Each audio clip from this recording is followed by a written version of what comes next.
Jack, எதுக்குடா உங்க அக்கா வேலை பார்க்குற ஆஃபீஸ்க்கு கூட்டு வந்திருக்க? அவங்களுக்கு டிஸ்டர்ப் ஆக போகுதா? டிஸ்டர்ப் ஆக போதா? அவ சும்மா தான் உட்காந்துருப்பா. சரிடா ஜாக், எதுக்கு நம்ம இங்கே வந்திருக்கோம்? அது ஒன்றும் இல்லை ரோஸ், எங்கள் தாத்தா எங்கள் அக்காவுக்கு மாப்பிள்ளை பார்த்துருக்காங்க. மாப்பிள்ளை வீட்டிலேருந்து இன்னைக்கு பொண்ணு பார்க்க வராங்க. அதுதான் கூட்டு போகலான்னு வந்தேன். உங்கள் அக்காவுக்கு எத்தனை வயசு ஆகுது? அவளுக்கு ஒரு 22 வயசு ஆகுது. ஓ சரி சரி, அதான் இங்கே நிற்கிறேன், போய் கூட்டு வா. அக்கா வரலாமா? வாடா, நீ இருக்கிற இங்கே வந்திருக்க அவசியமா? அது ஒன்றும் இல்லைக்கா, தாத்தா ஒரு அவசரமாக வீட்டுக்கு கூட்டு வர சொன்னாங்கக்கா. எதுக்குடா? ஐயோ, எங்கள் அக்காவுக்கு பொண்ணு பார்க்க வரேன்னு சொன்னால் ஒத்துக்க மாட்டாரே, என்ன சொல்லி கூட்டு போகிறது? என்ன காரணம்டா யோசிக்க? உண்மையை சொல்லு, வரமாட்டேன். ஐயோ, இவரை கூட்டு போடல, எங்கள் தாத்தா நான் அடிப்பாரே. உண்மையை உழைச்சிட வேண்டியதான். உன்னை பொண்ணு பார்க்க வராங்கக்கா. நான் தான் சொல்றேன் மேடம், நான் ஆஃபீஸ் ஜாயின் பண்ணி 1 இயர் தான்டா ஆகுது. எனக்கு கல்யாணம்லாம் 3 இயர்ஸ் கழிச்சிட்டான்டா. தாத்தாட்ட போய் சொல்லிடு. அக்கா கட்டாதக்கா, தாத்தா தான் கூப்பிட்டாங்க. நான் தான் வேணான்னு சொல்றேன் மேடம், சொல்றேன் அப்ப தாத்தாட்ட போய். என்ன ஜாக், உங்க அக்கா வரலையா? அது ஒன்றும் இல்லை ரோஸ், கல்யாண விஷயத்தை பற்றி சொன்னேன், அதனால எங்கள் அக்கா வர மாட்டேக்கா. அவளுக்கு இன்னும் 3 இயர்ஸ் கழிச்சா மேரேஜ் ஆகும் ஆசைப்படுறாளாம். இப்போ வந்து அவள் ஆஃபீஸில் வேலை பார்த்து சம்பாதிக்கணுமா. ஓ சரி ஜாக்பா, உங்க தாத்தாட்ட போய் சொல்லிடலாம். நில்லு ரோஸ், என்னோட ஃபோன் அங்கே வச்சுட்டு வந்துட்டேன், எடுத்துகிட்டு வந்துடுறேன். ஓகேடா, சீக்கிரம் வா. என்ன எலிசபெத், வீட்டில் மாப்பிள்ளை பார்க்க ஆரம்பிச்சிட்டாங்க போல? ஆமாண்டா, அது ஒரு வருஷமா போயிட்டு தான் இருக்குது. உன்னை நான் எங்கள் வீட்டில் வந்து பொண்ணு பார்க்க சொன்னால் அதுவும் பண்ண மாட்டேங்க. நான் என்ன பண்ணுறது எலிசபெத், நான் மட்டும்தான் வீட்டில் தனியாக இருக்கேன். எல்லாருமே ஆக்சிடெண்ட்டில் இறந்துட்டாங்க. ஆமால சொன்னீல. என்னடா ஃபோன் எடுக்கலையா? 5 மினிட்ஸ் வெயிட் பண்ண, எடுத்துகிட்டு வந்துடுறேன். ஏன்டா இப்போ போக வேண்டியதுடா?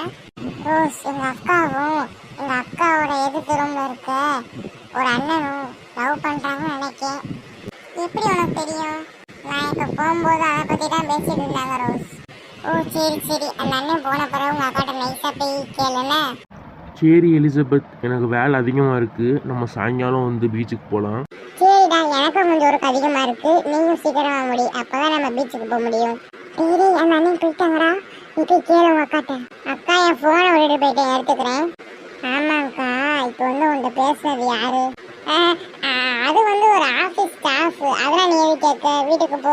சரி, நான் இங்கே இருக்க சிசிடிவிலையே நீங்கள் என்ன பேசுறீங்கன்னு செக் பண்ணிக்கிறேன். டேய் இது தாத்தாட்ட மட்டும் சொல்லிடாதடா. நீ எத்தனை மாசம் லவ் பண்ணிட்டு இருக்கீங்க?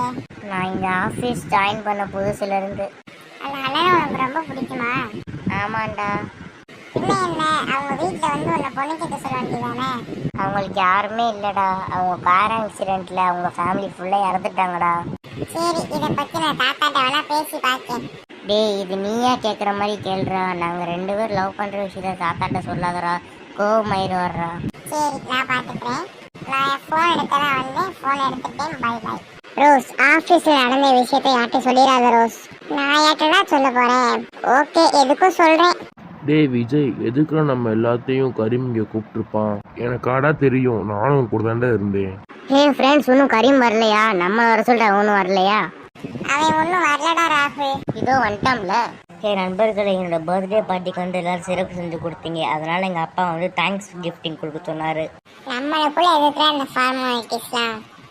நான்லாம் வேணான்னு தான் சொன்னேன். அப்புறம் யார் வாங்கி கொடுத்தா? நானும் எங்கள் அப்பாவும் இன்னைக்கு ஒரு கல்யாண ஃபங்க்ஷன் போயிருந்தோம். வர வழியில் ஒரு பெரிய கடையை பார்த்தோம், அது நிறைய கிஃப்டாக வச்சுருந்தாங்க, அப்போ தான் வாங்கினோம். சரி, கிஃப்ட்டுன்னு கொடுக்கவே இல்லை. இந்தாங்க ஃப்ரெண்ட்ஸ், எனக்கு கிஃப்ட்டு கொடுத்ததுக்கு தேங்க்யூ. வெல்கம்டா கரீம்.